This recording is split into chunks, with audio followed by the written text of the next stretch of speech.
नमस्कार, जय हिंद दोस्तों। चलिए दोस्तों, आज हम लोग ऊंचाई और दूरी क्लास 10th के इस सवाल को हल करते हैं। ये जो सवाल है कई बार बोर्ड एग्जाम में पूछा जा चुका है और बोर्ड एग्जाम में पूछा भी जाता है, यानी ये सवाल जो है बोर्ड एग्जाम में आगे भी पूछा जा सकता है। दोस्तों, आप सभी लोग जानते हैं कि बोर्ड एग्जाम में 6 अंक के लिए इस तरह का सवाल पूछा ही जाता है। तो चलिए सवाल पढ़ लेते हैं, उसके बाद हल करते हैं।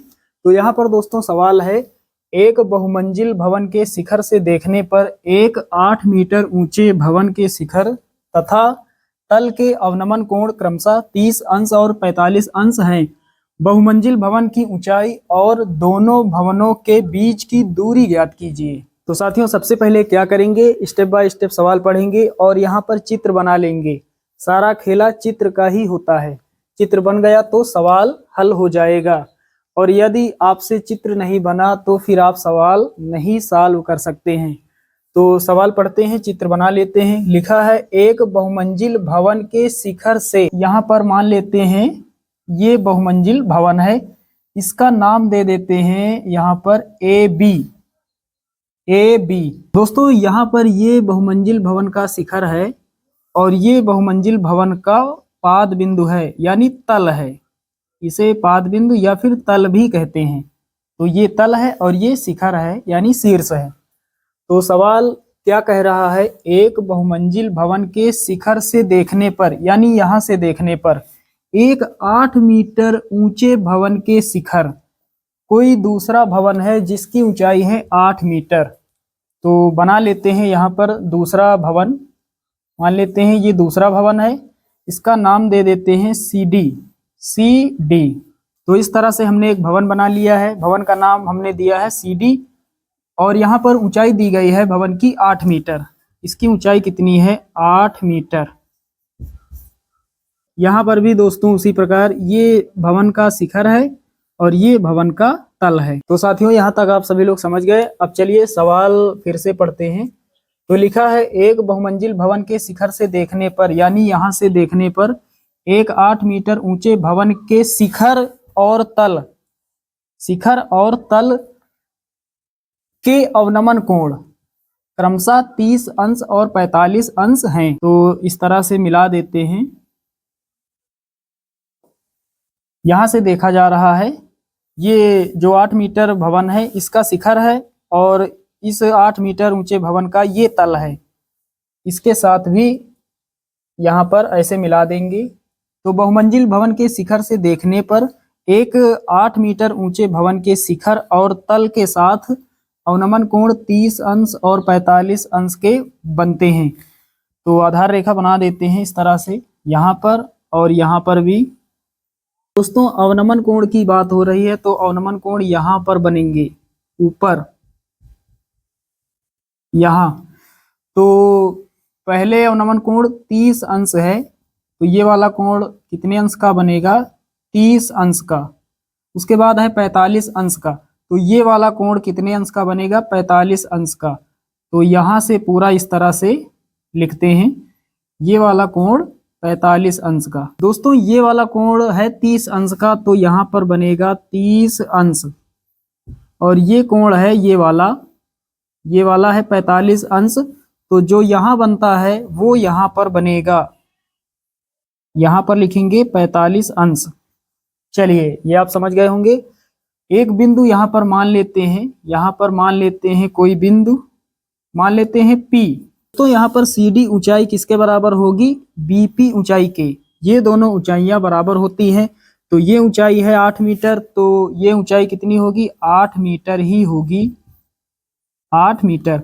उसके बाद दोस्तों ये वाली ऊंचाई हमें पता नहीं है, ये इतनी ऊंचाई मान लेते हैं H मीटर।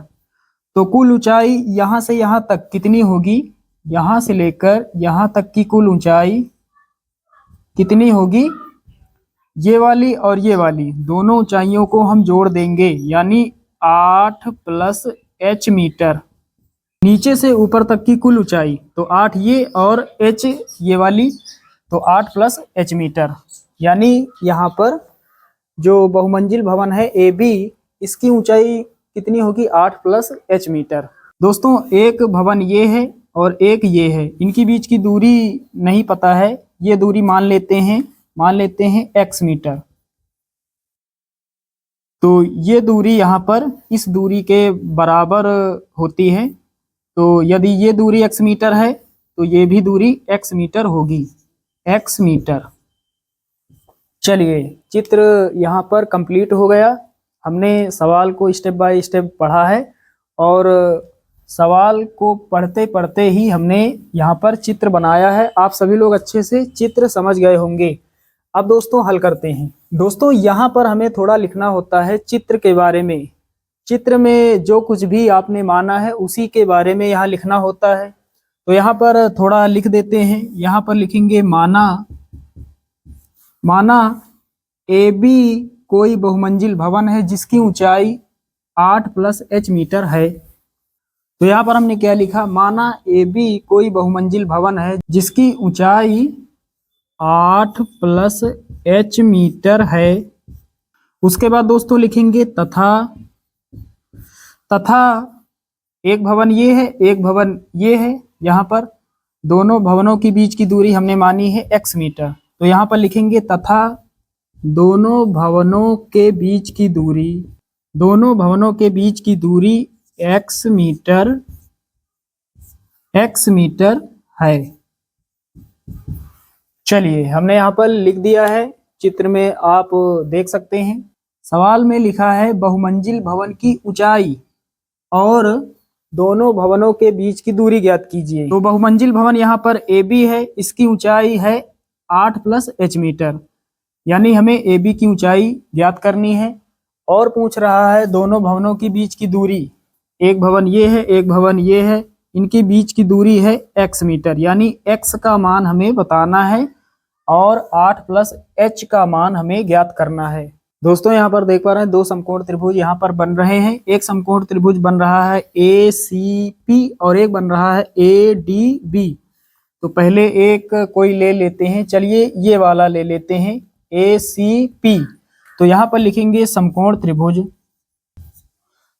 त्रिभुज ACP में दोस्तों लंब का मान पता है, आधार पता है। तो लंब और आधार त्रिकोणमितीय अनुपात tan में होता है। तो यहाँ पर लिखेंगे tan थीटा है 30 अंश, तो tan 30 अंश बराबर tan थीटा बराबर लंब बटे आधार, लंब यानी h और आधार x, तो h बटे x। tan 30 अंश का मान 1/√3 बराबर h बटे x। थोड़ा यहीं पर हल कर लेते हैं।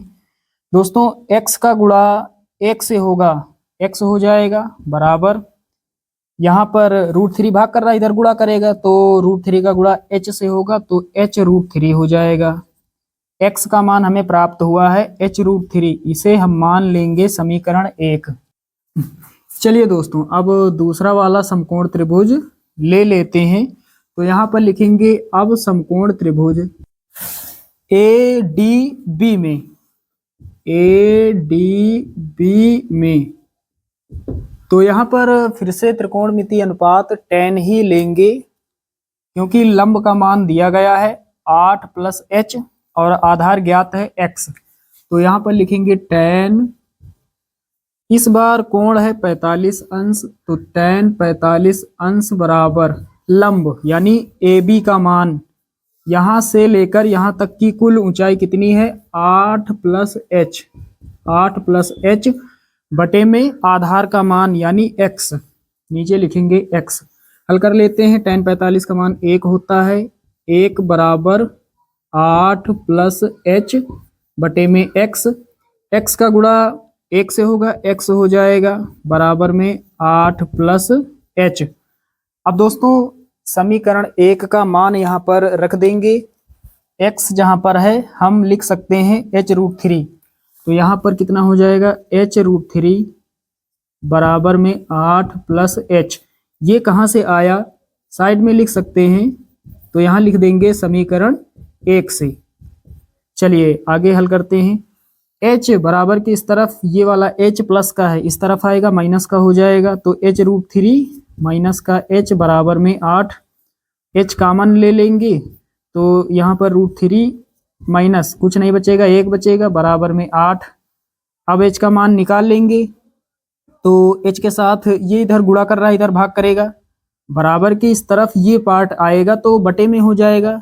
h बराबर 8 बटे में √3 माइनस 1। अब हम इसका कर देंगे परिमेयकरण, हर का परिमेयकरण। तो √3 माइनस 1 है, √3 प्लस 1 से अंश में गुणा और हर में गुणा √3 प्लस 1 से। परिमेयकरण करना आप सभी लोग जानते हैं। तो 8 का गुणा होगा √3 प्लस 1 के साथ, तो 8 लिखेंगे, √3 प्लस 1, 8 हमने लिख दिया। यहाँ पर हमने ब्रैकेट लगा दिया, ये गुणा में ही है, और बटे में एक ब्रैकेट में a माइनस बी, एक में a प्लस बी। आपने सूत्र पढ़ा होगा दोस्तों, a square minus B square बराबर होता है एक ब्रैकेट में a प्लस बी इंटू एक ब्रैकेट में a माइनस बी। a का मान कितना है √3, तो √3 का स्क्वायर, √3 का स्क्वायर माइनस b का मान कितना है 1, 1 का स्क्वायर, तो स्क्वायर से रूट कैंसिल, 3 माइनस 1 का स्क्वायर 1 ही होगा, कितना बचेगा, 3 में घटाएंगे 1, 2 बचेगा। तो नीचे हम लिख सकते हैं यहाँ पर ये जो लिखा है एक ब्रैकेट में a माइनस बी, एक में a प्लस बी, इसके स्थान पर हम लिख सकते हैं 2, यहाँ लिखेंगे 2। अब दोस्तों 2 से काट देंगे, 2 1 के 2 और 2 चौके 8, तो h का मान कितना हो जाएगा 4 और ब्रैकेट में √3 प्लस 1, √3 प्लस 1, ये 2 यहाँ लिख देते हैं, 2 1 के 2, 2 चौके 8, √3 प्लस 1 और बगल में लिखेंगे मीटर, तो h का मान हमें प्राप्त हो गया। ये ऊंचाई इतनी हमें पता हो गई, ये वाली ऊंचाई हमने h मानी थी, h का मान हमें प्राप्त हो गया 4 ब्रैकेट में √3 प्लस 1 मीटर। दोस्तों हमें चाहिए x का मान, x क्या है दोनों भवनों के बीच की दूरी, और हमें चाहिए 8 प्लस h का मान, यानी ये जो बहुमंजिल भवन है इसकी ऊंचाई। तो निकाल लेते हैं, इधर इसे थोड़ा हटाना पड़ेगा, तो ये वाला इतना पार्ट हटा देते हैं। तो साथियों अब क्या करेंगे, h का जो मान है समीकरण 1 में रख देंगे, इसे हम मान लेंगे समीकरण 2। तो यहाँ पर लिखेंगे h का मान समीकरण 1 में रखने पर, तो समीकरण 1 हमारे पास है x बराबर h√3, इसी समीकरण में रख देते हैं h का मान। h का मान कितना प्राप्त है 4, 4 ब्रैकेट में √3 प्लस 1, ये हमें प्राप्त है h का मान, फिर गुणा √3। चलिए अब आगे हल कर लेते हैं, x बराबर कितना हो जाएगा, तो यहाँ पर दोस्तों पहले 4 लिखेंगे, एक काम करते हैं पहले √3 का अंदर गुणा कर देते हैं, फिर 4 का भी कर सकते हैं चाहे तो √3 का गुणा √3 से होगा, कितना हो जाएगा √3 का स्क्वायर, स्क्वायर से रूट कैंसिल 3 हो जाएगा, प्लस √3 का गुणा 1 से होगा, तो √3 1 के √3। तो इस तरह से भी लिख सकते हैं, चाहे आप 4 का अंदर गुणा भी कर सकते हैं। तो x का मान हमने निकाल लिया है, x क्या है दोनों भवनों के बीच की दूरी, बगल में लिखेंगे मीटर, दोनों भवनों के बीच की दूरी कितनी है 4 ब्रैकेट में 3 प्लस √3 मीटर। उसके बाद दोस्तों लिखेंगे तथा बहुमंजिल भवन की ऊंचाई, तथा बहुमंजिल भवन की ऊंचाई बराबर में, बहुमंजिल भवन की ऊंचाई है 8 plus h metre, 8 plus h metre, यहाँ पर मान रख देते हैं h का, 8 लिखेंगे प्लस h का मान यहाँ पर प्राप्त है, यहाँ पर हमने लिखा है 4 ब्रैकेट में √3 प्लस 1, तो 4 ब्रैकेट में √3 प्लस 1।